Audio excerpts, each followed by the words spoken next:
சித்திரங்குடியில் மாற்றுத்திறனாளி பெட்டி கடைக்காரரை காவலர் தாக்கிய சம்பவத்தில் நடந்தது என்ன என்பது குறித்து ராமநாதபுரம் மாவட்ட எஸ்பி அலுவலகமானது விளக்கத்தை அளித்திருக்கிறது. கூடுதல் விவரங்களை செய்தியாளர் சோனைமுத்தன் வழங்க கேட்கலாம். சோனைமுத்தன், என்ன மாறான விளக்கத்தை அளித்திருக்கிறது? விவரங்களை பதிவு பண்ணுங்க.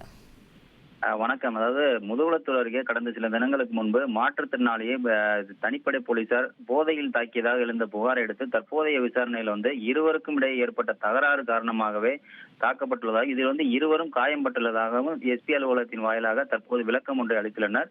ராமநாதபுரம் மாவட்டம் முதுகுளத்தூர் அருகே உள்ள சித்திரங்குடியில் மாற்றுத்திறனாளி தங்கவேல் என்பவர் பெட்டிக்கடை வைத்து நடத்தி வருகிறார்.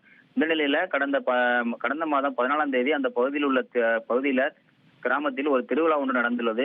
இந்த திருவிழாவின் போது பாதுகாப்பு பணிக்கு வந்த பேரையூர் காவல் நிலைய சிஐடி போலீஸ் லிங்கசாமி என்பவர் மாற்றுத்திறனாளி தங்கவேல் என்பவர் கடைக்கு வந்ததாகவும், ஏற்கனவே அந்த தங்கவேல் கள்ளச்சந்தையில மது விற்றதாக புகார் எழுந்ததாகவும் கூறப்படுகிறது.